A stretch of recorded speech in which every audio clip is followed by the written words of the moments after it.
नमस्कार साथियों, आप देख रहे हैं केशव सिंह वॉइस। जैसा कि आप स्क्रीन पर देख रहे हैं कि संजय सिंह को ईडी ने गिरफ्तार कर लिया है तथाकथित दिल्ली के शराब घोटाले के मामले में। तथाकथित शब्द इसलिए यूज करना पड़ रहा है क्योंकि अब जो मोदी मीडिया जो है, जो भारत के जो नोएडा से चलने वाले जो मीडिया है, मोदी मीडिया ने भी अब इस शब्द का प्रयोग करना शुरू कर दिया है कि तथाकथित। लेकिन फिर भी उन्हें एक मसाला मिल गया है कि संजय सिंह को गिरफ्तार कर लिया। अब अगला नंबर किसका? अगला नंबर अरविंद केजरीवाल का या अगला नंबर और किसी का। तो इस तरह के जो प्राइम टाइम में जो डिबेट है, वो शोज वो चलाए जा रहे हैं। सोचने और समझने वाली बात यह है कि भारत की जो प्रीमियम जांच एजेंसियां हैं वो किस तरह से काम करती हैं। मनीष सिसोदिया को जिस केस में गिरफ्तार किया है, संजय सिंह को भी उसी में गिरफ्तार किया गया है। मनीष सिसोदिया के इसमें जब बेल के ऊपर जो सुनवाई चल रही है, अभी केस फ्लोर पर नहीं गया है, उनके बेल पर जो सुनवाई चल रही है, वहां पर सुप्रीम कोर्ट ने जो सवाल पूछे हैं कि मनी ट्रेल कहां है।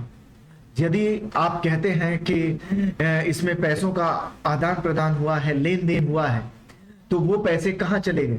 अगर वो पैसे लिए हैं मनीष सिसोदिया ने, तो वो पैसे उनके पास होने चाहिए, कोई प्रॉपर्टी उन्होंने खरीदी होनी चाहिए या कुछ भी।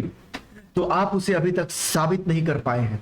किसी के कहने पर किसी को पकड़ के जेल में डाल दिया जाए, यह तो ठीक नहीं। अब हम बात करते हैं संजय सिंह। ठीक इसी के बरक्स अगर हम चलते हैं, हम देखते हैं तो संजय सिंह के खिलाफ क्या है, जो दिनेश अरोड़ा और अमित अरोड़ा जो नाम के जो व्यक्ति हैं, उन्होंने क्या कहा, इस बिना पर गिरफ्तार किया कि उन्होंने कहा कि संजय सिंह ने उन्हें अरविंद केजरीवाल और मनीष सिसोदिया से मिलाया। संजय सिंह ने पैसे नहीं लिए। अब इसके बावजूद ईडी ने उन्हें गिरफ्तार किया है। तो ये सोचने समझने वाली बात है कि क्या हमारे देश की जो जांच एजेंसियां हैं, क्या वो स्वतंत्र रूप से काम कर रही हैं?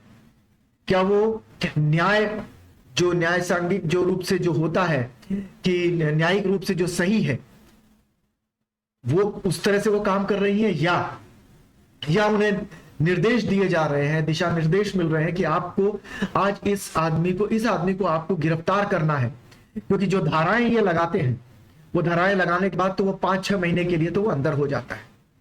हम इसके बारे में हम ये पहले तो हम ये कहेंगे कि आखिर भारतीय जनता पार्टी नरेंद्र मोदी क्यों इनके साथ में, आम आदमी पार्टी के साथ में इस तरह क्यों कर रही है और क्यों करना चाहती है। क्योंकि इस देश की जो बाकी के स्टेट्स में जो चुनाव लड़ रहे हैं सभी जगह पे, वो 2 पार्टियों को छोड़ के ये तीसरी पार्टी है, और ये छोटी है। पहली भारतीय जनता पार्टी और कांग्रेस है। कांग्रेस का जन्म पहले हुआ था, तो कांग्रेस पहले हुआ, भारतीय जनता पार्टी दूसरा, और तीसरा जो है वो आम आदमी पार्टी है, जो हर राज्य में चुनाव लड़ रही है। तो ये इनके अंदर जो संभावनाएं हैं अभी बहुत ज्यादा हैं। 2 राज्यों में इनकी सरकारें चल रही हैं, दिल्ली में और पंजाब में। अब इनका ये कहना है, इनका ये सोचना है कि अगर इनके टॉप लीडरशिप को अगर खत्म कर दिया जाए तो पार्टी अपने आप खत्म हो जाए। तो ये जो काम चल रहा है, ये उसी पर चल रहा है कि 2024 के पहले इनकी जो टॉप लीडरशिप है उसको खाली कर दिया जाए। इसी के संदर्भ में सत्येंद्र जैन, मनीष सिसोदिया और अब संजय सिंह।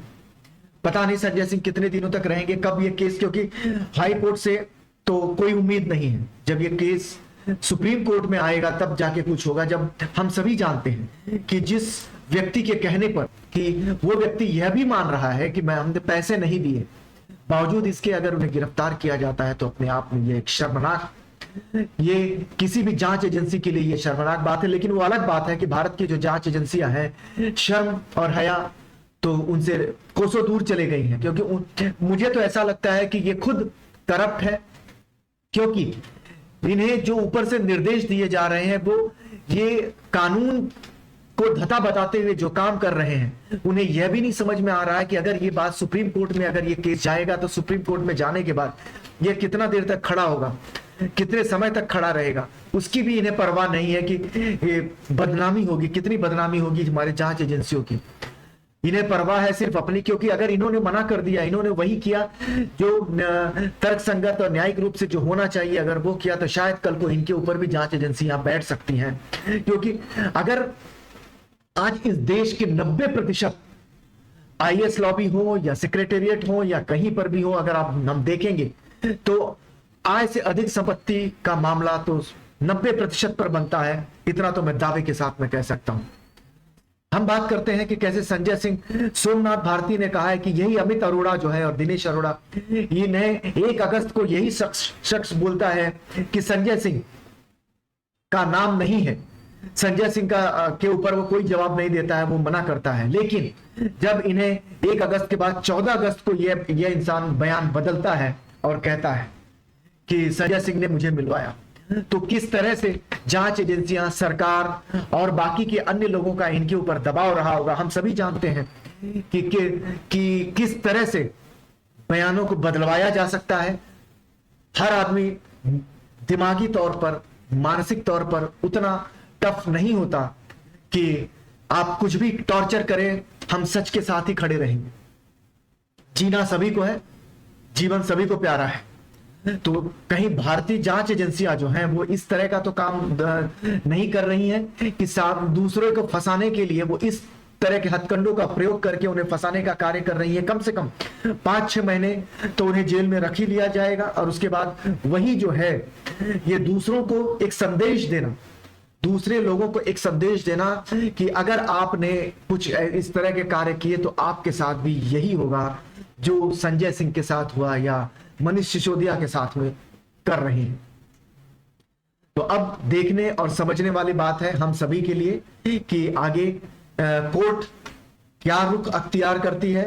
लेकिन तथाकथित शराब घोटाले में अब तक जो 100 करोड़ 30 करोड़ की जो बातें हो रही थी, हमारी जो जांच एजेंसी है ईडी, जिसका काम है कि मनी ट्रेल को ढूंढना, उसने आज तक 1 पैसे के भी ट्रांजैक्शन को ढूंढ नहीं पाई। तो ये अपने आप में एक बहुत ही शर्मिंदगी वाली बात है कि इतनी बड़ी जांच एजेंसी, सब कुछ आपके पास है फिर भी नहीं। तो मतलब साफ कि अगर कुछ हुआ नहीं, एक पॉलिसी बनी, एक पॉलिसी बनने के बाद किसी को फायदा होता है, किसी को नुकसान होता है। अगर उसने पार्टी फंड में अगर कुछ दिया है तो ऐसे पार्टी फंड में तो बहुत सारी पीएम केयर फंड में भी पैसे गए हैं, तो फिर आप किसे गिरफ्तार करेंगे? ऐसी बातें अगर हम देखने जाएं तो जो भारत की जो सबसे बड़ी चंदा लेने वाली जो पार्टी है इस समय, वो इस समय भारतीय जनता पार्टी है। तो वो तो सबसे पहले संदेह के घेरे में आएगी अगर ऐसे जांच होने लगे तो अब आम जनता को, हम सबको समझने की जरूरत है कि देश किस तरफ जा रहा है और देश के जो कर्ता धर्ता हैं देश को किस तरफ लेके जाना चाहते हैं, कैसा आने वाला देश का भविष्य कैसा होगा, ये हमें आज ये दिखाई दे रहा है। क्योंकि आने वाला जो भविष्य है ये तो साफ दिख रहा है कि आम आदमी का नहीं है, ये खास आदमी का है। क्योंकि ये देश, ये जो सरकार है वो आम आदमी के लिए नहीं, खास आदमी के लिए पॉलिसी बनाती है, उन्हीं के अनुसार काम करती है। धन्यवाद आप सभी का। जिन लोगों ने इसे पूरा देखा, समझा, इसे कम से कम सब्सक्राइब जरूर करें। धन्यवाद।